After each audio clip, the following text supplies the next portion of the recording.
तेरी कोई गर्लफ्रेंड है क्या? नहीं तो फिर तू देर रात तक जागकर क्या करता है?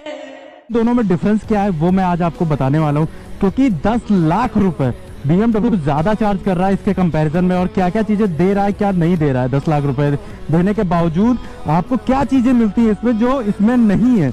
आखिर बाइक आप लोग के लेकर आऊँ, दैट इज डुकाती 959 पेनी वाले। अगर आप लोग यहाँ से भी देख पा रहे हो तो एरोडायनेमिक्स के लिए और एयर फ्लो के लिए जगह तक छोड़ी गई है, तो आप सोच सकते हो। एक H2 इंस्पायर्ड Z100 है, just because of colour scheme.